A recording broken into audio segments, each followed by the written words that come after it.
Hello, welcome to the session. On behalf of Export Promotion Council for Handicrafts, I am S.N. Panigrahi, presenting on the subject Customs Procedures and Formalities for Export of Handicraft Products. Let us first introduce myself. I am an international corporate trainer, mentor, and author. I have wide experience, around 30 years in the corporate world, in the areas of project management, contract management, Lean Six Sigma, supply chain management, procurement, logistics, export and imports, indirect taxes, GST, etc. I have made more than 150 workshops globally and published over 500 articles. Also published more than 60 YouTube presentations and 70 slideshows. I am basically electrical engineer with MBA and PG diploma in ISO 9000 and TPM, 30 years in the corporate world experience. I am a certified PMP from PMI USA and become PMI India champion in 2016. I am also a certified Lean Six Sigma Green Belt and Black Belt. I have been trained in Center for Organizational Development for 3.5 years on strategy and leadership. I have many other certifications, include I am a judge consultant certified by QCI MSME, Government of India. I am a member Board of Studies, Indian Institute of Materials Management, member Indirect Tax Committee and International Trade in Federation Telangana Chamber of Commerce and Industry. I am also empaneled faculty in National Institute of MSME and MSME TDC PPDC. Let us now discuss about the subject. Before going, let us understand what is handicraft products, the definition. The definition is handicraft products are items or products produced through skills that are manual, with or without mechanical or electrical or other processes, which appeals to the eye due to the characteristics of being artistic or aesthetics or creative or ethnic or being representative of cultural or religious or social symbols or practices, whether traditional or contemporary. These items or products may or may not have a functional utility and can be used as a decorative item or gift. So, before going to details of export procedures, customs related, let us understand basic steps in starting a business in export. There are 6 steps. One is setting up of the business or organization. Second is what to export related to product. Third is where to export, means about the market or region or the country. Then how to export or getting the orders first, then the fulfilling export orders, then payment realization. These are the basic 6 steps for the starting of any export business. Then let us understand in one seat glance what where and how to export or start the export business. Let us understand. First is setting up of organization, then what to export, where to export, how to get export orders, executing export orders, then payment realization. In the organization setting up, that is a formal setting up of the organization, then obtaining PAN, then open a bank account, preferably current account. In the branch, dealing with foreign exchange, then obtain IEC code number from DGFT, then become a member through RCMC, that is the registration cum membership certificate of a concerned export promotion council. For any export and import business, GST registration also a mandatory. So one has to register with GST, and customs registration with AD means authorized dealer, means that bank details has to be registered with the customs from which we want to export. The next is selecting the product or service. First we have to see whether the product is freely exportable. Is there any restriction or prohibition from the originating country, means from India? Then also we have to understand, is there any restrictions in the importing country? Then understand about the demand of the product, what are the supply trends, competition, and finally, considering all the aspects, select the product based on your competitiveness. Then where to export is related to the market and finding the buyers, which country to go, understand the market, make a market research, and make business trips if possible. Understand level of competition and competitors' offerings. Then find a distributor, agent, or wholesaler if any, or you want to directly engage with this customer overseas. Then getting the orders. First receiving the enquiries, sending the offers, samples if required, negotiate the prices, various terms and conditions like delivery terms, payment terms, etc. Then thoroughly understand all the terms what you are negotiated, and understand whether the order is in agreement with all the terms what you are agreed upon. Then confirm the order if it is agreed. Then related to payments, if in advance payment you may receive the advance payment, or in case of letter of credit you may receive the letter of credit through bank. Then export execution, that is executing the order. First is, if you are merchant exporter, you have to source the goods.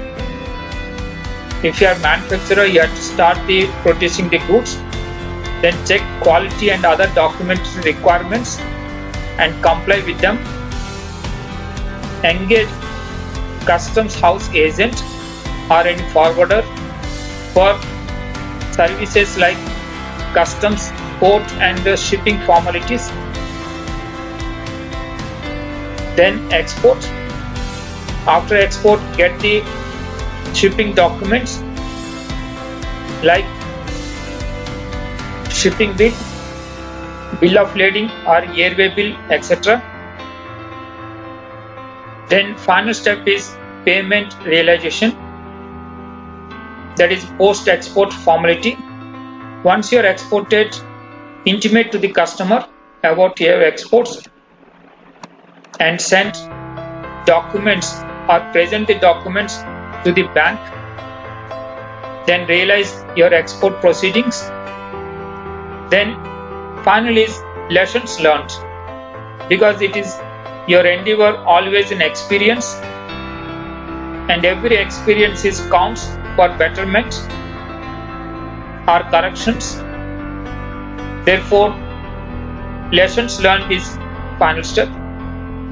And generally I present this to all my audience for how to export a single one-sheet glance about all the activities involved in export. Next, let us understand steps broadly. What are the steps involved in export market?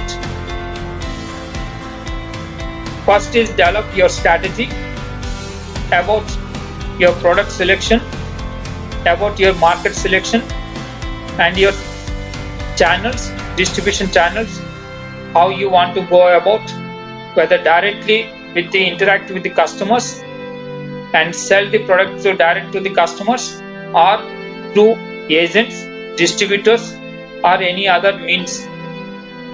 Also, you decide about your pricing strategy and your promotional strategies. Then review, understand export regulations in originating country. For example, from India, what are the regulations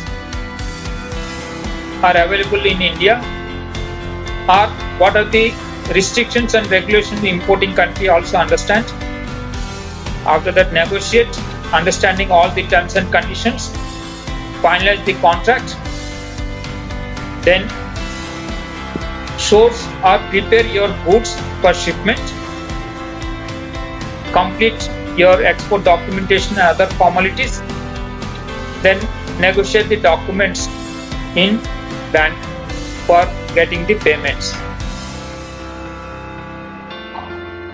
Now just brief about the export readiness, because this is most important aspect for any new exporter or new entrepreneur entering into the export arena. Identify the products or services which you are conversant with, which you are familiarity with, where you can able to source with more competitiveness. Then identify the market, overseas market, particular regions which you want to sell the products. Then evaluate distribution, various channels, either whether directly you want to export or through agents, distributors, etc. Then about the pricing, your cost of procurement, cost of documentation, various regulatory costs, customs and port related expenses, shipping and transportation related expenses, and various services which you are availing and cost of those. Understand those costs, accordingly make the pricing. While you are offering the price, also consider the factors like delivery terms, means that is Incoterms, and payment terms and other regulatory requirements, and accordingly you make the pricing. The next one is formalizing export formalities, like what are the shipping methods, delivery terms, documentation, export finance, etc. Once you are conversant with all these things, then you become ready for export. So understanding all these aspects are very important for any export venture. Now roll out export business. Identify at least 1 or 2 countries or 3 countries where you have the best market potential for your product. Then review the market factors for each of the country. and also research for the more data information about your product specific to those countries relevant. And rate is on a 1 to 5 scale, and then prioritize your market or your country or regions where you want to export. Then let us understand various government bodies which are supporting and regulating the export-import business. First is Ministry of Commerce and Industry, and it is a nodal authority for trade facilitating, developing and regulating trade, matters related to multilateral or bilateral commercial relationships. Under the Ministry of Commerce and Industry, DGFT, which is Director General of Foreign Trade, is responsible for formulation of guidelines and principles for import and exports. And then under Ministry of Finance, the Central Board of Indirect Taxes and Customs, CBIC.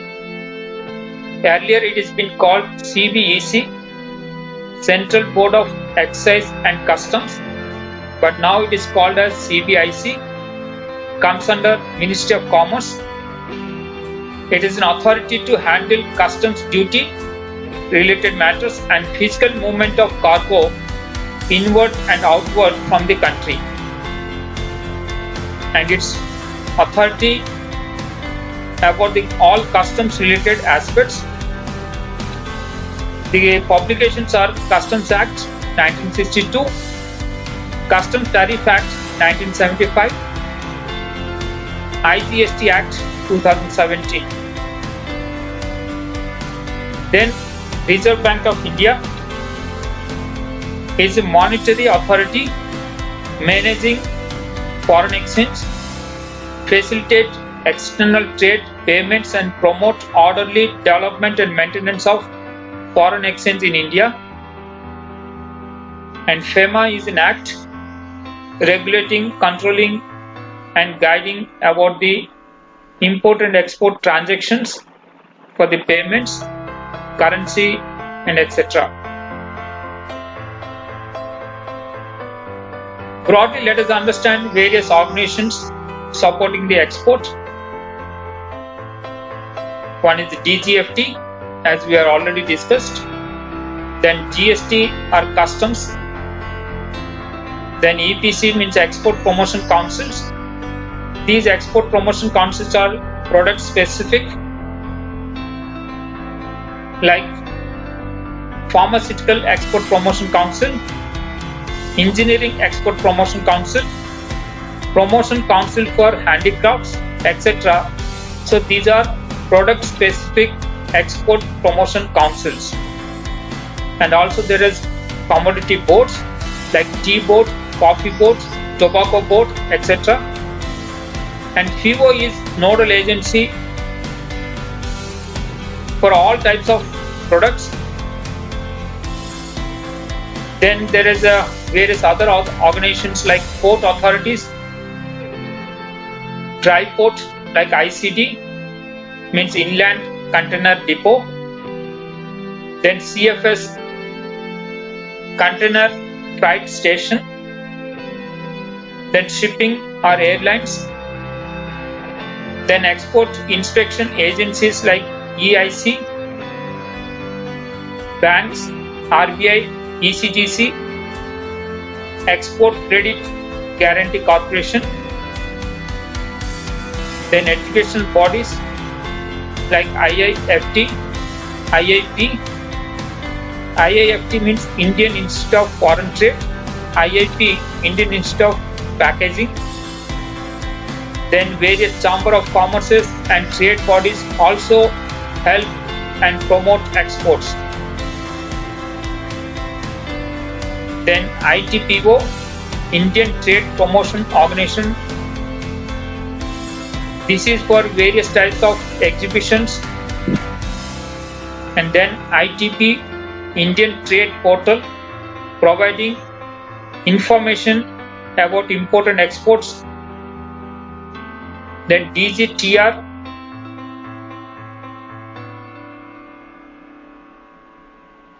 then QCI, BIS, DGCIS. These are related to quality standards and statistics. DGCIS is Director General Commercial Intelligence and Statistics. So these are some of the organizations supporting the exporters. Then let us have some introduction to foreign trade policy published by DGFT. And DGFT is formed under Foreign Trade Development and Regulation Act 1992, and its functions are mainly for export promotion, issuance of and monitoring of certificates and authorizations, trade facilitation, grievance redressal, etc. And it publishes Foreign Trade Policy, Handbook of Procedures, Volume 1 and Volume 2, and also ITC HS classification of export and imports of goods. And foreign trade policy, the current policy is 2015-20, which was originally valid up to 31st March 2020, and then it is extended via this notification up to 31st March 2021. The foreign trade policy has 9 chapters. These are the various chapters.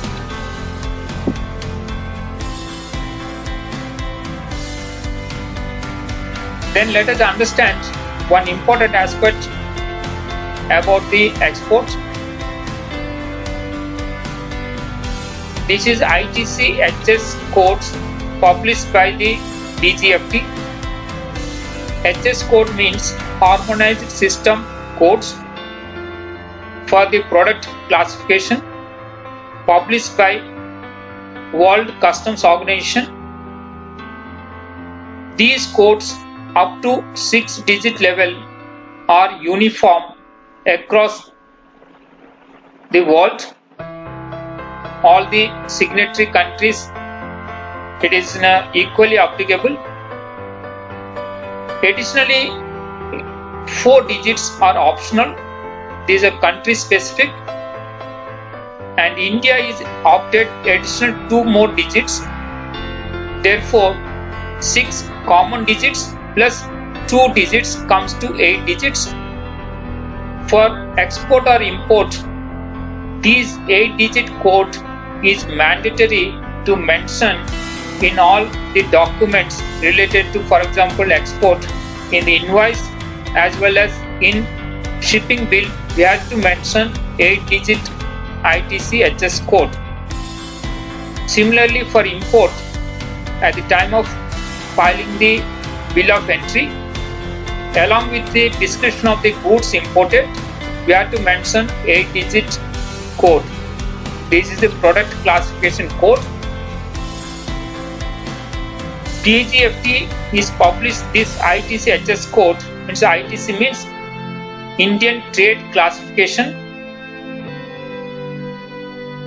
aligned with harmonized codes, and it has 2 schedules. The first schedule is Schedule 1 is for imports, and then Schedule 2 for export. And in the ITC HS, broadly it covers 4 areas: whether the goods are freely allowed for export or import.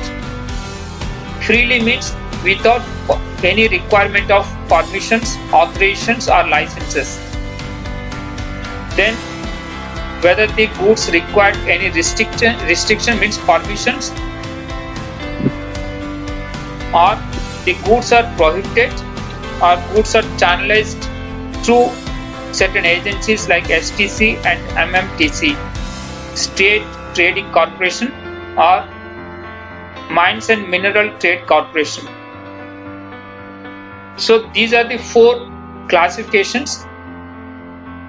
Against each of the products, against particular HS code, we had to see whether these products are freely allowed, or restricted, prohibited, or channelized. Mostly, almost like more than 95% of the products are freely allowed, but there are certain items are restricted, therefore it requires specific permission from DGFT or concerned authorities. For example, during the coronavirus situation, considering the domestic demand, some of the medical equipments and medicines are restricted for export. Similarly, some months back, onions also restricted for export, considering the domestic scarcity or demand. So these restrictions have been done considering the various situations in the domestic market, and time to time these have been reviewed, certain times relaxed and again certain times restricted. And there are certain items, prohibited items, which you can't export or import. Then let us understand what are the HS codes for handicraft products. And as I told you, for each of the item description, there should be a classified code. And as per the ITC HS, it is 8-digit code. For example, agarbatti, the code is 33074100. The first two digits, that 33 indicate the chapter. Then additionally 07, the additional code, 2 digits, subchapter level. Then other codes are related to specific to the product.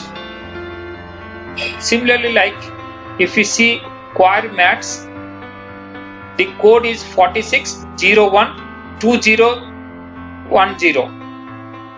And for palm leaf basket, for example, 46021911. Like this, each of the products there is a corresponding HS code which you have to mention in the corresponding import means in a bill of entry, in export means shipping bill we have to mention up to 8-digit level.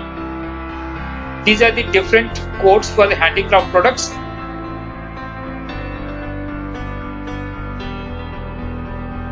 Then let us understand the customs clearance procedure, which is the subject matter now.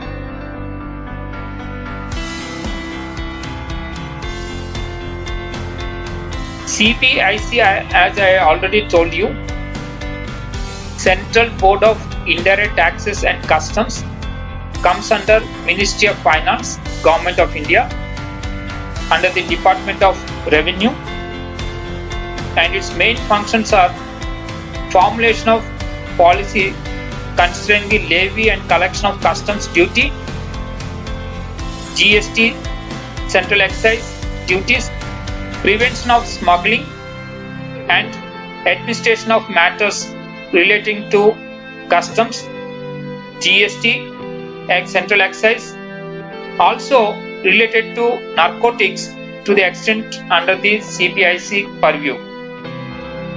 Administratively, there are 4 departments are there, sections are there.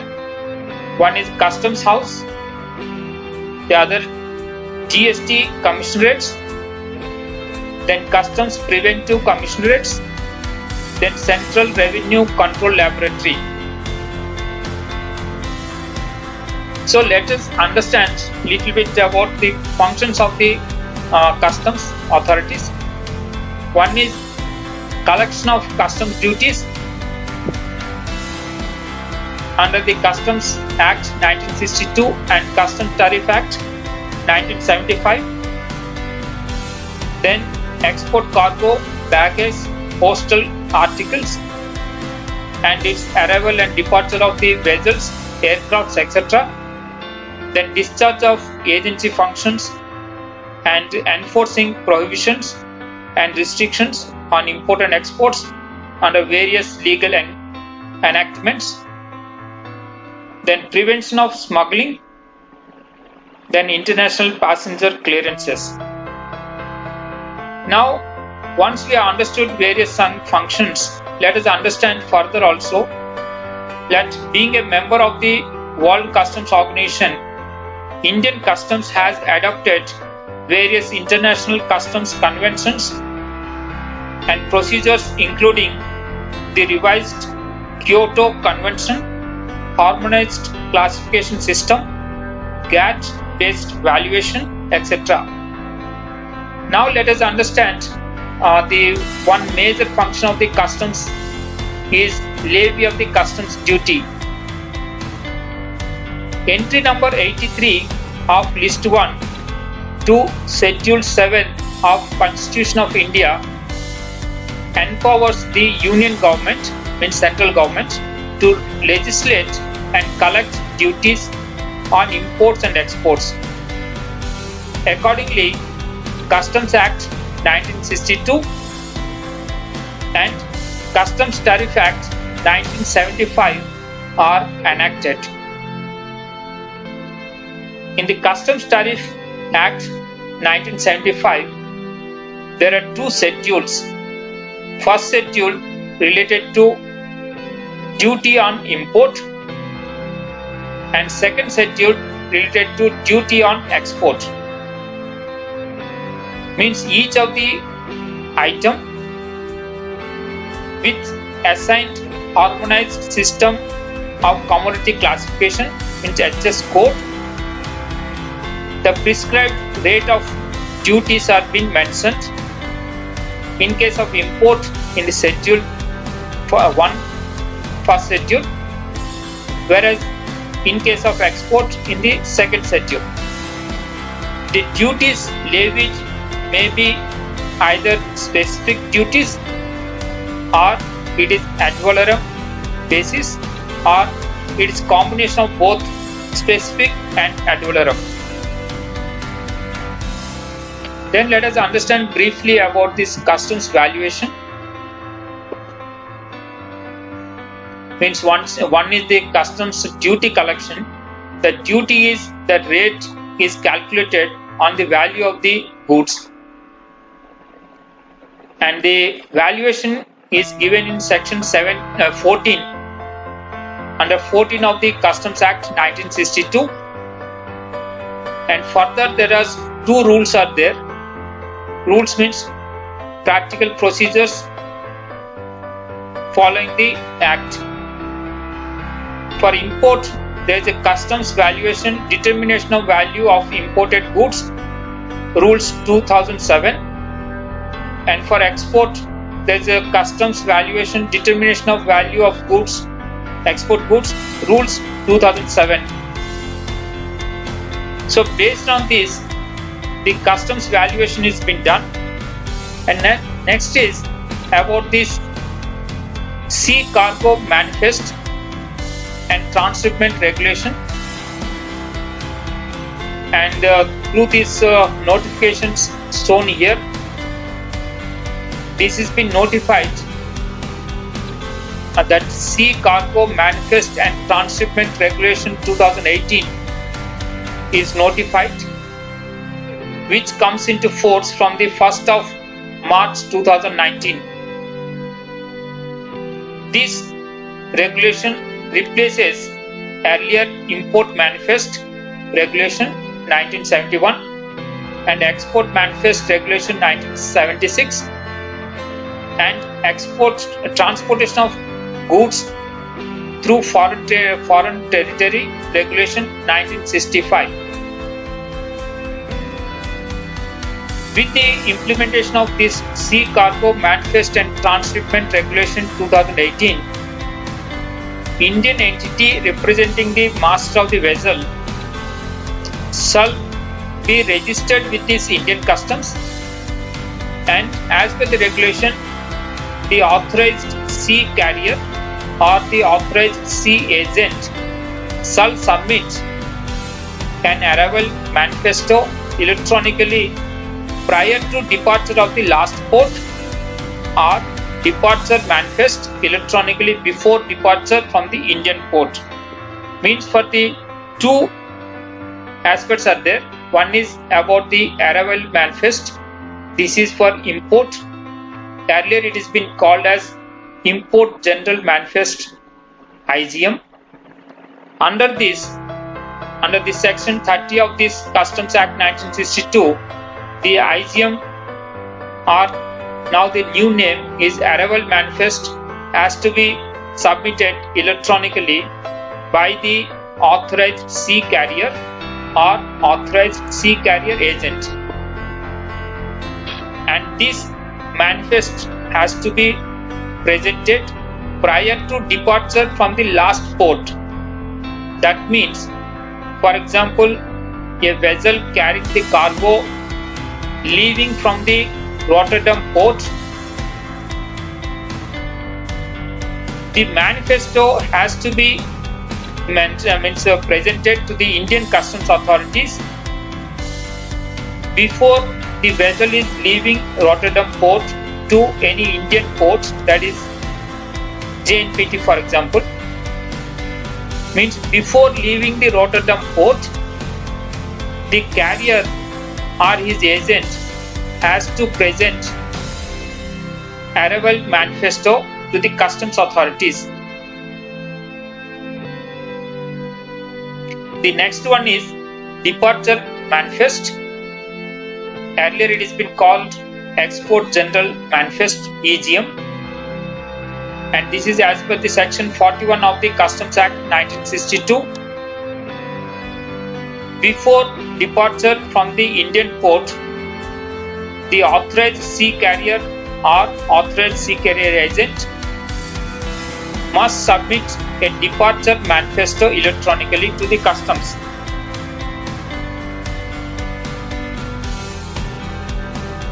So we understood these aspects for arrival and for the departure. Now let us understand about the self-assessment of the imported and exported goods with the customs authorities.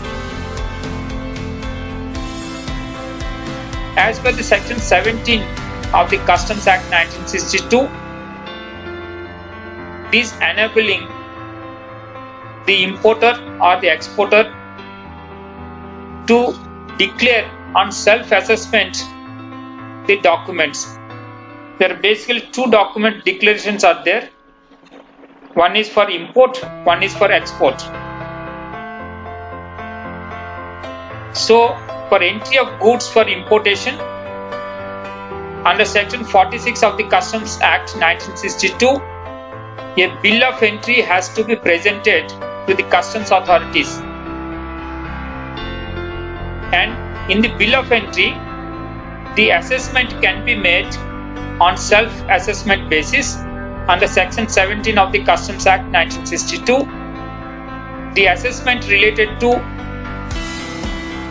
the valuation, the correct classification, the applicable rate of duty, any benefits of exemptions under various notifications, if any, that has to be mentioned on self-assessment basis in the bill of entry.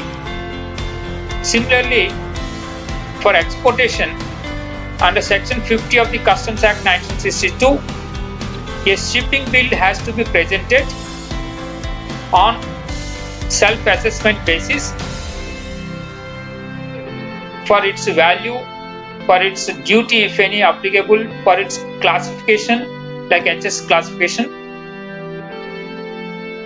And in case of land export, for example, we are exporting to Bangladesh or Nepal, for example, then bill of export has to be presented. And this bill of entry and shipping bill or bill of export, these may be made on self-assessment basis. Then there is a risk management system is introduced in the customs valuation. Based on this, the verification will be done on selective basis only under RMS, which not only provides assured facilitation to those importers having good track record, and through RMS, only selective basis the consignments on random based on the system, means computer selection, will be done for the inspection. All other cargo can be made on self-assessment, and straight away it will be facilitated for clearance without assessment and examination, and of course on payment of applicable duty if any.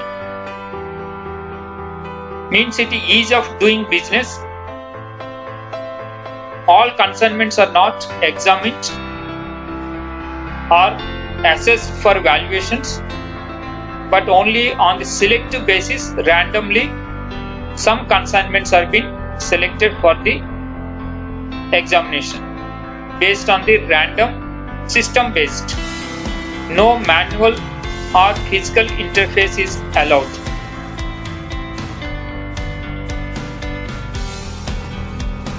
So under section 18 of the Customs Act, provisional assessment also been allowed if there is any dispute related to the classification, related to value, or related to duty applicable, or any such dispute.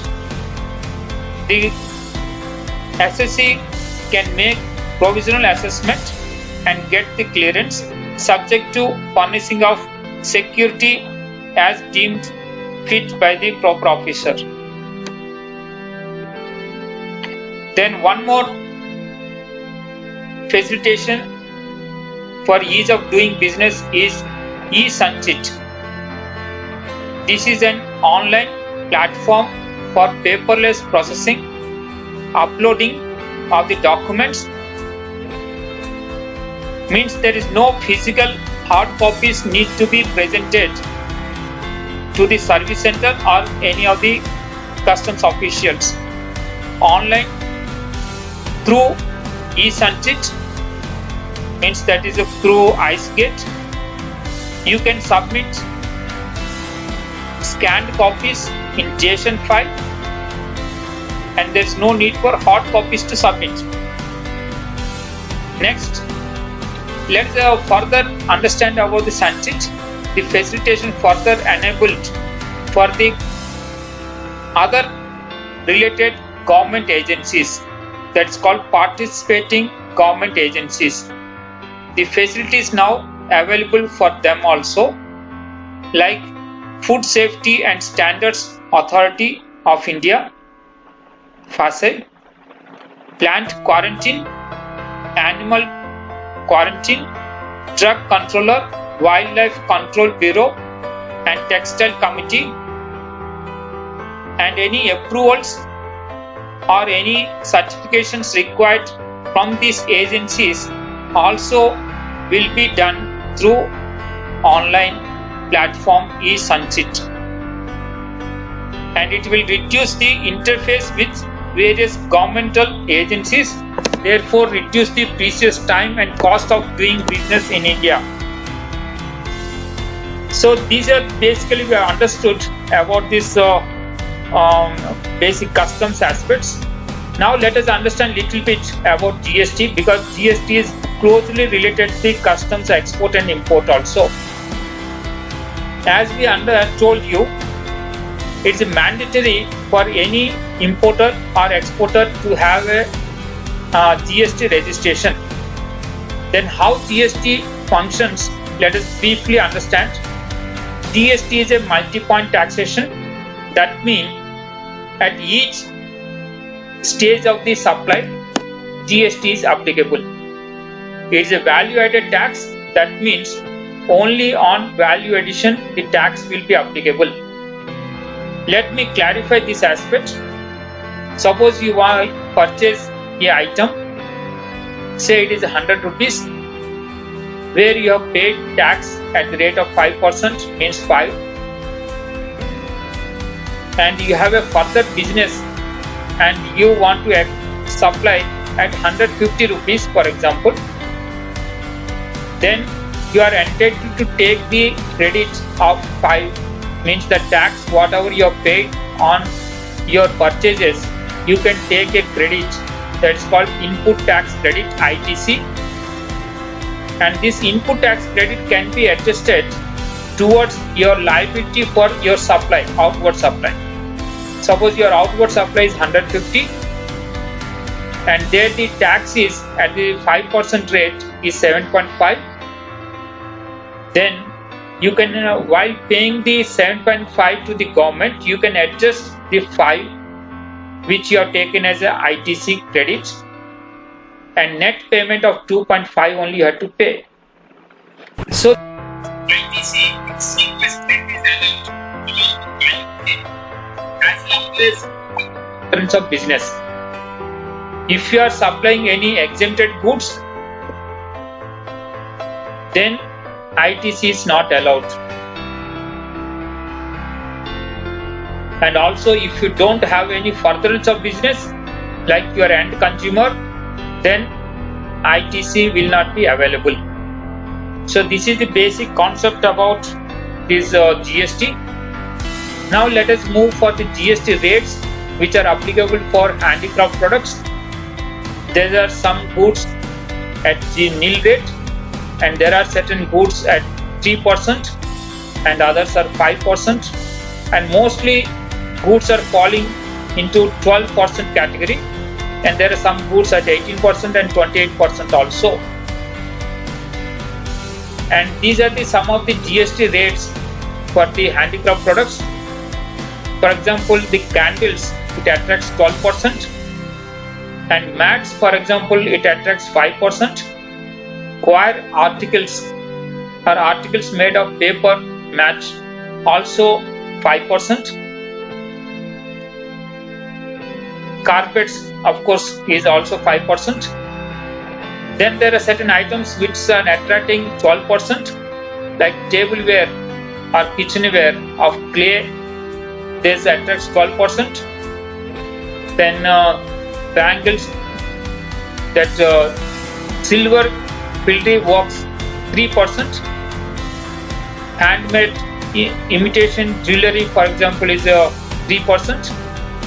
Like that, some of the items are there.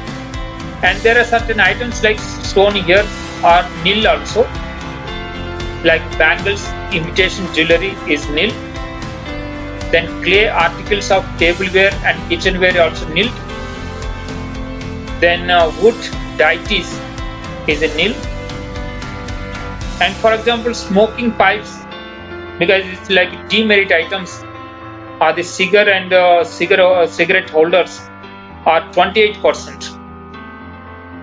Then buttons of base metal is 18%.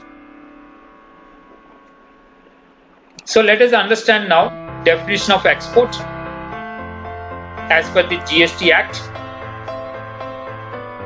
Export of the goods means taking the goods out of India to a place outside India. That is treated as export. Means that goods physically has to move from India to outside India. For example, you are bringing the goods from China, for example, and sending the goods to, for example, Sri Lanka. Then since the goods are not moving from India, it's not treated an export. I will again explain the same concept. For example, you have received an order from US, and after getting the export order, you started sourcing from China and directly you ask the Chinese partner to export from China to US, therefore you have fulfilled the contractual obligation. You realize the money also, but it will not be treated as an export. Since the goods are not leaving from India to a place outside India, it is not export. So let us confine our discussion here only for export of goods. So we are not discussing about export services. Now further, let us understand how the export of goods are being treated in GST. It is treated as interstate transaction. That means export or import of goods will be treated as interstate transaction. Therefore, as per the section 24 of the GST Act, CGST Act, registration under GST is mandatory, and if any applicable tax, the IGST has to be applicable. For import or export of goods, IGST is applicable. Now let us understand the zero rated concept. As per the section 16.1 of the IGST Act, zero rated means export of goods or services.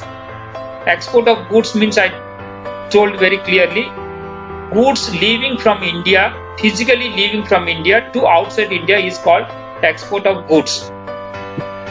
Then supply to SEZ or SEZ developer also treated as zero rated. Then what is the importance of zero rated? I tell you. In case of zero rated, you will be allowed to take the ITC, means input tax credit. Whereas in case of nil rated or exempted goods, you are not entitled. Means suppose you are exporting the goods which are taxable goods, then you are entitled to take the ITC, means whatever you have purchased the goods, on that whatever taxes you have paid, you are entitled to take the ITC. Even though such goods are exempted, like bangles, imaginary jewelries, imitation jewelries, those are exempted goods. Even those exempted goods also you are exporting, you are entitled to take the ITC, means input tax credit. Then for export, we have two options. One is export without payment of tax. The other one is on payment of tax. The first one, without payment of tax, then you have to execute LUT or bond as per the format that GST RFP 11. You have to execute LUT. LUT means letter of undertaking. It is valid for one financial year, means from April to March, and every new year, means from the April 1st, you have to take the new LUT. Now, for example, as an exporter, you require certain inward supplies, inputs you have purchased, on that GST is paid. You are entitled to take the ITC, as just now we have discussed. And in the first option, for example, you are exporting without payment of tax under LUT, then there may be chances that your ITC remain accumulated, unutilized, and those unutilized ITC you can claim as ITC refund. For that, you have to file a separate application, RFT 01A. Now let us understand about the second option. You want to export on payment of IGST. Since you have taken ITC, that input tax credit can be utilized towards payment of IGST.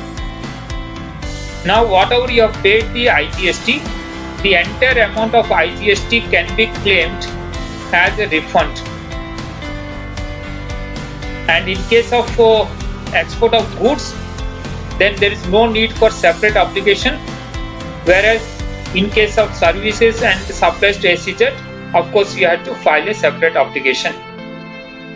And for the handicraft products, because it's goods export, I advise to go with on payment of tax. Therefore it is very simple. You need not to file any separate application, and your refund of the IGST will be automatically deposited to your bank account. Now let us understand about the export procedure, customs procedure. The basic steps involved in the export, let us understand first. First, you are receiving certain enquiries, sending offers, then negotiated. Then you have received the order or the contract. Then you assess the credit worthy of the customer, and then verify whether the export order is in line with your agreement or not. Then acknowledge and take steps further. Receive the payments or LC. Then obtain pre-shipment finance. The pre-shipment finance are also allowed, and in case of MSME, there is 5% subversion also allowed, that I will discuss later. Then source or arrange for the manufacture of the goods. Then get the goods ready with proper packing and marking. Appoint CHA or forwarder for taking the services of the customs formalities or port formalities. Then arrange pre-shipment inspection if required. Then reservation of shipping space. Then prepare necessary documents and dispatch the goods. And also, if insurance is required, you have to take the insurance policy. Then goods may be received at the customs port. Then customs clearance. Then obtain shipping bill or bill of lading or airway bill. Negotiate the documents in the bank. Realize the export proceedings. These are broadly the steps involved in export procedure. Then export clearance in the customs, let us briefly understand. One time customs registration is required with your IEC code number and AD number. IEC code and AD you have to register with customs.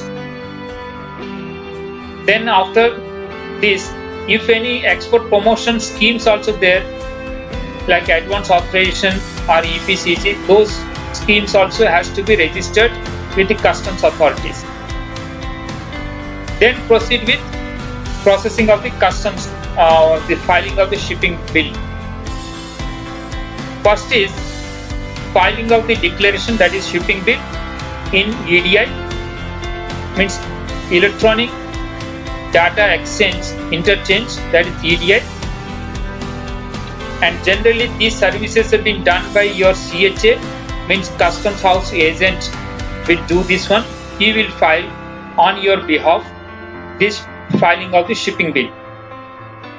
Then a checklist is generated after filing the shipping bill from the ICE gate.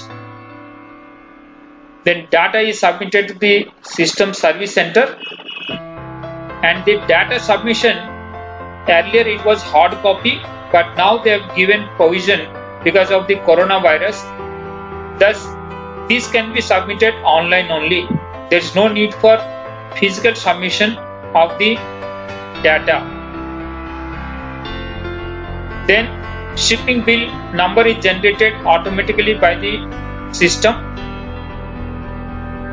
and your goods also arrives at the dock, means port area. Then system as we are already discussed, RMS means risk management system. Randomly, this system means the computer system takes the consignments on random, which goes for the inspection. Otherwise, almost like 90% goes without any examination of or other assessment. All these are automatically assessed, examined, and it is going for. If it is any item which comes under RMS, then examination will be done. After the examination, then let export order is been passed. After export order is been passed, then the carrier takes the cargo, and after the let export order, shipping bill will be generated, and based on the carrier's movement, they may issue bill of lading or airway bill by the shipping line or airline. Now the customs cargo, there is facilities are there. Factory stuffing, for that one time approval you have to take for the GST official for factory stuffing. Factory stuffing is allowed for FCL containers, means full container load only cargos. And if it is less than container cargo loads are there, then you have to move the consignment to the dock or CFS or ICD for stuffing. In case of air cargo, then air cargo carting warehouse you have to take their goods. Then export clearance for factory stuffing. First you have to intimate to the superintendent of customs for stuffing of the cargo from factory. Take one-time permission. Then empty containers picks up from the this container yard or ICD for transported to the your factory. Then stuff the container self-sealing. Then export documents prepare. Then load and seal the containers. Move to the port. Then shipping bill will be filed. Customs clearance completes. Then let export order is given. Then consignment can move to the vessel. So this is broadly about the customs clearance procedure for factory stuffing of the containers. And further adoption of the new technology, they made RFID, that is e-sealing based self-sealing procedure. According to this, the containers are sealed by the RFID enabled e-seal. In the e-seal system, first you have to go with one-time permission for the approval. Then you have to purchase the e-seals, RFID enabled e-seal from the specified vendors. Those vendors are being authorized by the customs authorities through a gazette notification, and we have to purchase only through those specified vendors. Then the consignment, the empty container moves to the factory. In the factory, the stuffing will be done. Before that, intimation has to be given to the concerned authorities about this self-sealing. Means your GST concerned authority, you have to give the intimation. It's only just intimation, there is no need for any acknowledgement. Then prepare and declare a serial number of e-seal in the shipping bill, and feed all the concerned data in the vendor's portal where from you purchase the e-seal. For each e-seal, there is a specific unique number and this is enabled with RFID, means radio frequency identifier, and you have to go to the portal of the vendor. Against that e-seal number, you have to feed all the details about your consignment, like your invoice, shipping bill number, date, and etc. other details like your IEC code, shipping bill number, date, e-seal number, date and time of sealing, customs port, then container number, trailer number, etc. you have to mention in this portal. Then the container moves to the yard or the port, then automatically the data will be collected by the system because of the RFID seal. The data transmitted directly to the system of the customs, and based on the RMS, the customs will clear the consignment, then let export order is given, then container will go for the loading onto the vessel. So this is the RFID sealing procedure. Then related to export documents, there are commercial documents which are required between the two contracting parties. Then there are certain regulatory documents as per the government laws or both of the import and export countries. Then about these principal documents are like the commercial invoice, packing list, certificate of origin, certificate of inspection, then incident certificate, then bill of exchange, then bill of lading. All these are principal documents for export, and there are certain corresponding auxiliary documents which are required to prepare the principal documents, like pro forma invoice, for example. Prior to your transaction for opening of LC or advance payment, pro forma invoice has been done, and this is some content which are required, essential requirement in the export invoice as per the section 31 of the CGST Act and Rule 46. These are the contents supposed to mention in the invoice. A sample invoice is been shown here. Here the details about the at the top we have to mention whether we are opting for, because I told you there are two options: on payment of tax or without payment of tax you can clear the export consignments. So those options you have to mention at the top. Then your GST number and your address, name, etc. has to mention here, and also your buyer's name, or any consignee is different from the buyer, then that consignee name also has to mention. Then the port details, the originating port as well as the loading port and discharge port, all the details has to be mentioned. Then against of the each of the description corresponding that product description, there is a corresponding HSN code has to be mentioned, quantity, then unit of measurement, and then value, price and value has to be declared. In case you are sending the goods on payment of tax, so tax calculation also to be done, that is IGST calculation has to be made here.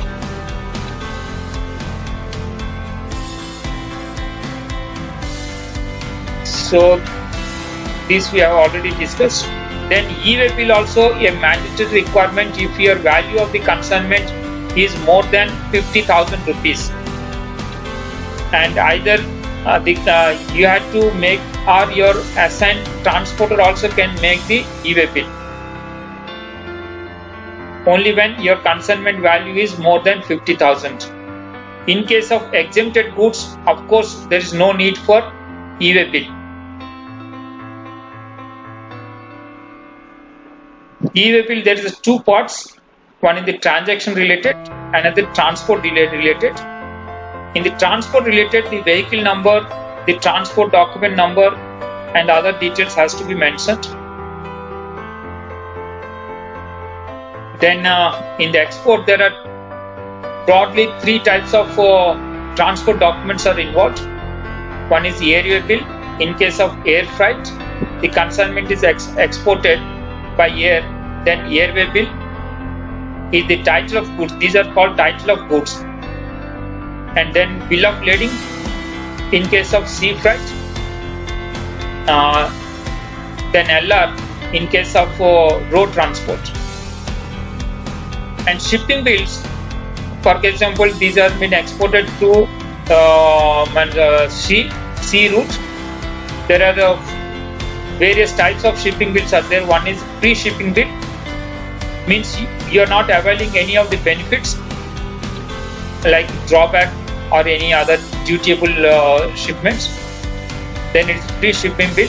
Then there is a dutiable shipping bill, where in case for export consignment any duty is applicable, then dutiable shipment, the shipping bill has to be filed. Then drawback shipping bill, if you are taking any drawback benefits, which we'll discuss later. Then shipping bill for ex-bond, means already your bonded material, customs bonded material you are exporting, then ex-bond shipping bill. Then coastal shipping bill means within India, for example, from JNPT port to the Cochin port you want to transport the consignment, then coastal shipping bill is required. Then shipping bills, after the let export order is been released, then shipping bill can be taken. And shipping bill, there are four shipping bill copies are there. For example, customs copy, customs retain the copy, shipping bill. Then exporter's copy, exchange control copy, then export promotion copy, which is optional if you are exporting under certain specified schemes, export promotion schemes, then it is required. And these now, with the advancement of technology, with the digitalization, no more required to submit electronically, means the hard copies, but it is electronically submitted, transmitted directly. For example, this exchange control copy, earlier physically hard copy has to be submitted to the bank, but now there is no need for hard copy submission. Automatically from EDI system of the customs, it transmitted to the banks. Similarly to the DGFT also, the customs export promotion copy will be going to the DGFT authorities automatically. So there is no need for printing of the hard copies. Then let us understand a little bit about merchant exports, because most of the handicraft goods are exported through merchant exporters. So let us understand the concept of merchant export. In the merchant export, the facility benefits are given under this notification shown above here. The merchant exporters can avail the concessional rate of tax, that is only 0.1% of the tax he can pay and procure the goods. But there are certain conditions are there. What is this we'll discuss. For example, the merchant exporter who is registered with Export Promotion Council, for example, the merchant exporter of handicrafts, he is registered with, for example, with Export Promotion Council for handicrafts, then he is entitled to avail this benefit of procuring the goods from the registered suppliers at 0.1% of the tax. If it is within the state, then he has to pay 0.05% CGST and 0.05% SGST. If it is interstate, then he has to pay 0.1% IGST. After the procurement of the goods, the merchant exporter is supposed to export within 90 days. That is the condition. And further conditions I'll tell you. The merchant exporter has to place a purchase order on the registered supplier and a copy of that purchase order has to be sent to jurisdictional tax officer, and then the supply of the goods by the registered supplier to the merchant exporter at the 0.1% tax rate. When GST applicable is 0.1%. Then the merchant exporter, after getting the material, he has to export within 90 days. After export, he has to submit a copy of the shipping bill or bill of export plus proof of EGM, means export general manifesto or export report, has to be submitted to the registered supplier. Then only he will be entitled for this concessional rate of supply. And a copy also has to be submitted to the jurisdictional tax officer. In case, for example, the registered merchant exporter is not submitted or exported within 90 days, then the registered supplier has to make payment, the differential payment, because he is no more entitled for the concessional rate. Therefore, the differential payment of the tax has to be made along with interest.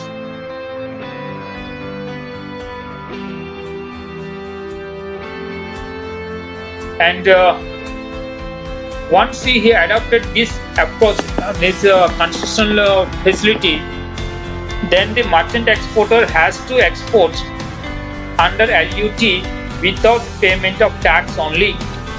He will not be entitled for the other option of exporting on payment of IGST. This option is not available to them. Then let us understand briefly about the export benefits. One is a very important benefit is MEIS, means Mercantile Export from India scheme. This is under the Chapter 3 of the Foreign Trade Policy. This is a purely an incentive scheme. This is to offset infrastructural inefficiencies and associated other costs involved in the export of goods. And the next one is duty drawback. This is as per the Section 75 of Customs Act 1962. This is aims to provide refund of recoupment of customs and excise duties paid on inputs and raw materials for manufacture of export goods. Generally, the duty drawbacks are given as per the specified rates of AIR, means all industry rate. This is published by the customs authorities and annually being revised. Then there is another means facility or this is available is advance authorization, that is under Chapter 4 of the Foreign Trade Policy. Based on the your customs means suppose your export product, there are CR norms are there published by the DGFT. CR norms means standard input output norms. CR means SION, standard input output norms published by the DGFT. You are entitled to import those inputs under the advance authorization without payment of customs duty. So this is the facility available for exporters. Then there is another facility also for the exporter is EPCG scheme under Chapter 5 of the FTP, means Foreign Trade Policy. This allows even this capital goods, means machinery required for manufacture of the export goods also can be imported at zero customs duty. Then very important aspect which most of the MSMEs or most of the exporters are not taking into account, they are ignoring or they are not knowledgeable about this scheme is interest subvention. This scheme is to boost MSME sector exports, provide interest subsidy on the post and pre-shipment exports, and that interest rate means 5% subsidy on the interest rate. Means, for example, the bankers charges 12%. Then for MSMEs, it will be 12% minus 5%, means only 7% interest will be applicable. So that is the facilities given to the MSMEs who have been registered with MSME. Then MEIS, that scheme I already told you, that is a merchandise export from India scheme. For handicraft products also that scheme is applicable. And as per the scheme, the exporter can entitle for the duty scrips. That entitlement depends upon the product to product, and from the rate is from 2% to 7%, and some items also 10% now it is given. 2 to 7% or 10% of the FOB value of exports, the exporter will be entitled to get the duty scrip as per the para 3.02 of the foreign trade policy. Under the as per the duty scrip, he can import any of the items of his choice, and that duty payment on those items can be offset through this duty scrip.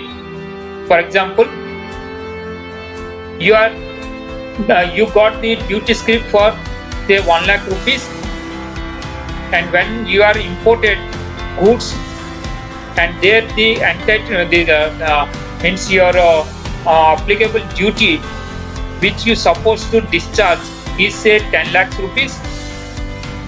Since you have 1 lakh duty scrip, now you can exchange and offset this script of 1 lakh. Therefore, net payment of duty will be 9 lakhs. 10 minus 1, that is 9 lakhs. Only you have to pay. Mean that duty script can be offset for custom duty payment, your liability.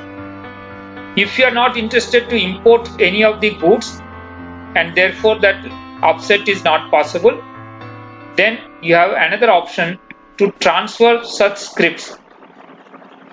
Suppose you have the script worth of say 1 lakh you have, and you can sell this script to somebody else who want to import. Of course, this 1 lakh script you can sell to him at 95,000 rupees, for example.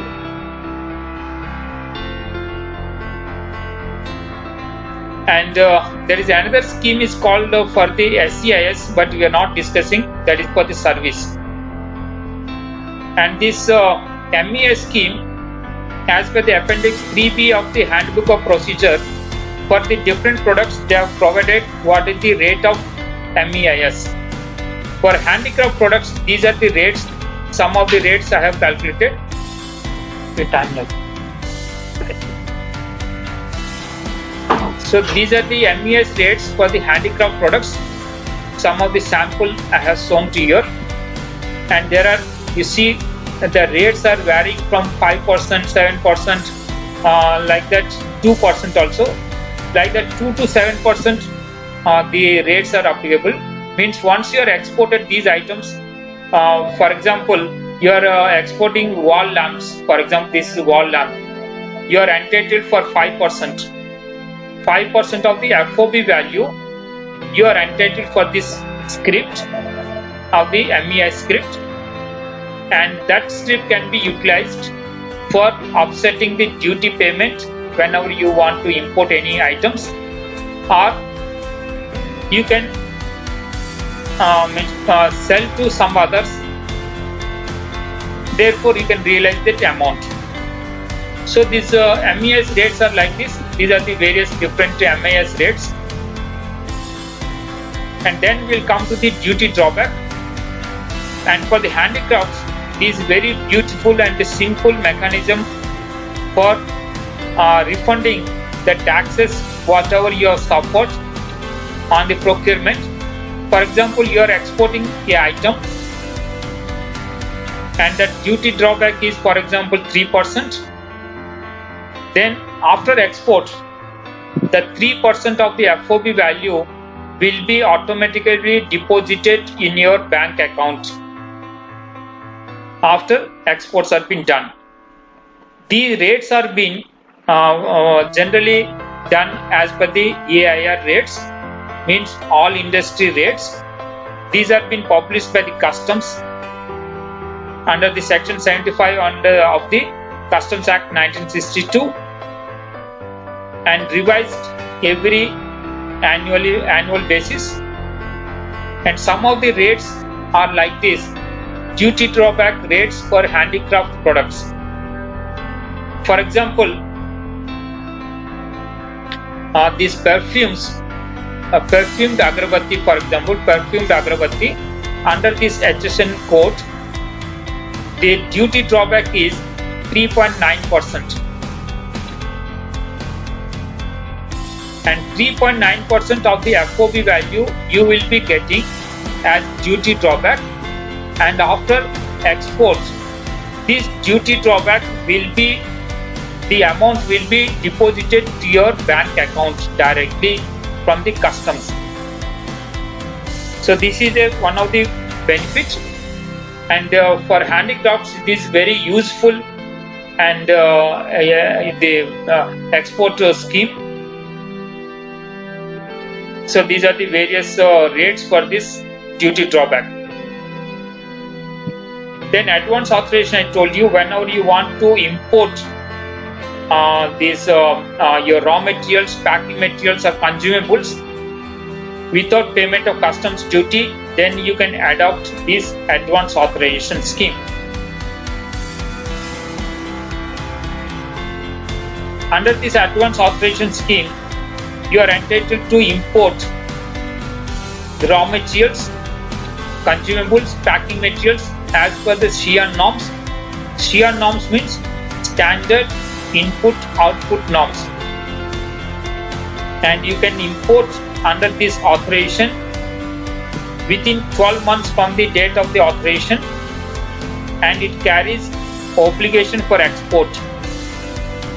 Minimum export obligation is 15%. Means suppose 100 you are imported, then minimum 115 you have to export, and that export is within 18 months you have to export. So this is about advance authorization. Then EPC scheme, for producing these handicraft products, you may require certain machineries. Those machines you can import under EPCG scheme, means Export Promotion Capital Goods, and without payment of customs duty, that is zero payment.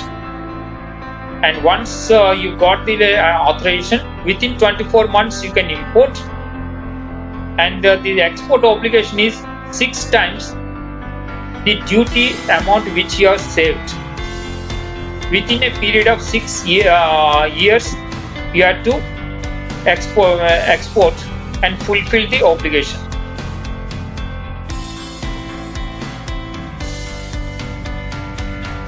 Additionally, because the handicraft exporters are small exporters, it is very difficult for them to move around to the customs of this DGFT authorities and take proper applications, then all the types of obligations, etc.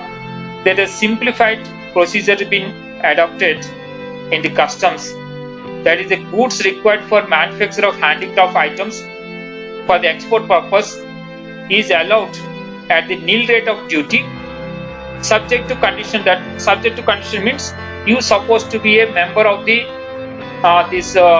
Export Promotion Council for Handicrafts, and they will provide.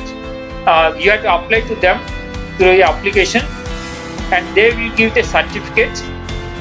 Against the certificate, you will be entitled to import the items at nil rate of duty. These are the items, for example, you can import on duty, nil rate of duty payment, subject to a certificate from the Export Promotion Council of Handicrafts. And the conditions you see, these are the conditions.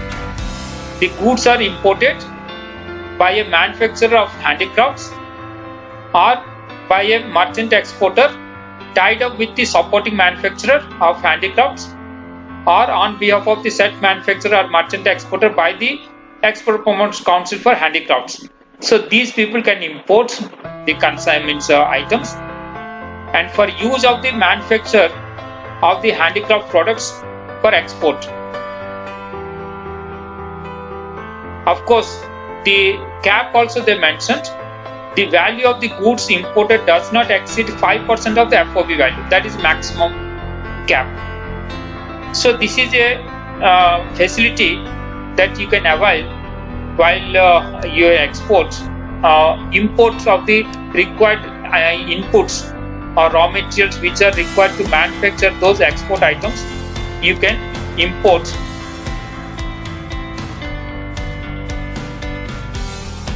And also there is a facility under these notifications that you can even import the machinery or equipment for effluent treatment plant under the handloom sector, handicraft sector. Of course, on a provision of the certificate from the department, that is the Export Promotion Council of Handicrafts. You can import these items, that effluent treatment plants or machineries, without payment of customs duty. So export is covered. Now little bit let us understand the imports also. Import as per the customs of this GST definition is bringing the goods into India from a place outside India. That is the definition of import of goods. And service, of course, we are not discussing. Means bringing the goods from outside India to India is called import. And import procedures, just I will glance, I will go it. And there is import, you have two options. One is clear the consignment for home consumption on payment of duty, means you have to file the bill of entry for home consumption and you pay the applicable custom duty, then you take the consignment for home consumption.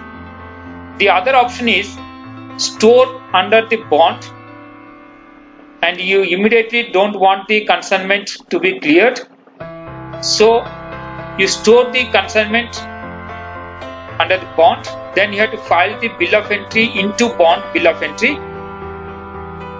and you need not pay immediately any customs duty, but assessment will be done, the duty assessment will be done, but you need not pay immediately custom duty. Then after, as and when required, you have to file ex-bond bill of entry, then clear the consignment on payment of duty at the time of ex-bond. So this is the procedure: arrival of the consignment to the port, then filing of the bill of entry in ICE gate, then assessment. The assessment here will be done based on the RMS system. Accordingly, the inspection or examination depends. Then payment of the custom duty, then release the consignment, take the consignment for home consumption. The type of bill of entries, there are three types of bill of entries. One is bill of entry for home consumption, means on direct payment of the custom duty and take the consignment for home consumption. Then there is bill of entry for ex-bond, means after bond, after warehousing, you want to take ex-bond, release the consignment, then ex-bond bill of entry has to be filed. And then bill of entry for bond or warehouse, we have already discussed. So that there are three types of bill of entries. And the custom duty calculation, this is the custom duty calculation sheet.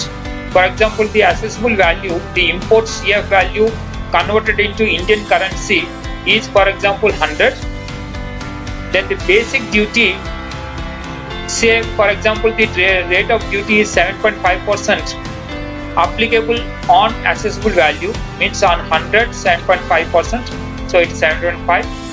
Then social welfare surcharge is applicable at 10% rate on basic custom duty, means on A. This is the basic. When 7.5, 10% is applicable. This 7.5, 10% is applicable, which is 0.75.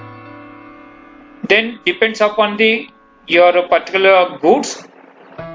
The IGST, as per the applicability of the IGST, for example, here I have taken 12%. So the 12%, this IGST will be applicable on A plus B plus C, means the aggregate of these three, the IGST will be applicable, means these three has to be aggregated on that 12%, which comes to say 30%. Then total custom duty will be basic custom duty plus social welfare surcharge plus IGST, which comes to B plus C plus D is this much.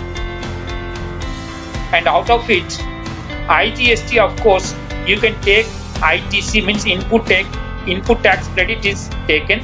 It is allowed to take the input tax credit. So after this has been reduction from this, then this is the net duty applicable. So this is how the duty calculation has been done. And again, if any compensation cess is there, additionally the compensation cess also has to be paid on aggregate of these three: accessible value, basic custom duty, and social welfare surcharge. So for the duty calculation, there is a portal is there, IceGate. You can go visit this one and enter your HSN code or a brief description of your product. Then you can see what is the customs duty. You can understand from this IceGate. So this is how the complete procedure. Of course, export of handicrafts are very promising. Huge potential is there for export of handicraft products. And from India, handicraft products are increasing, exports are increasing by 6.44% year on year during the 2018 and 19 year period. And further, there is a huge promising potential is there for the export of these handicrafts. And mainly these handicraft products are going to these countries. These UK, UAE, Germany, France, Latin American countries, Italy, Netherlands, Australia, Canada, like this. There is a huge potential is there for the employment generation also, and as a whole increase the percentage of exports into the GDP. This is a good and huge potential for handicraft products export. The trend is seeing here. Let us hope, and our complete endeavor must be there on focus on the export of handicrafts. Thank you. And this is my presentation on the handicrafts products export customs procedure. And if you like the presentation, please click like and also subscribe the channel for free to receive the updates. I have published more than 60 YouTube channels and 70 SlideShare presentations on various topics. So enjoy by subscribing my channel. This is my channel link. And further, if you want any training or consultations on import and exports, foreign trade, international payment methods, financing,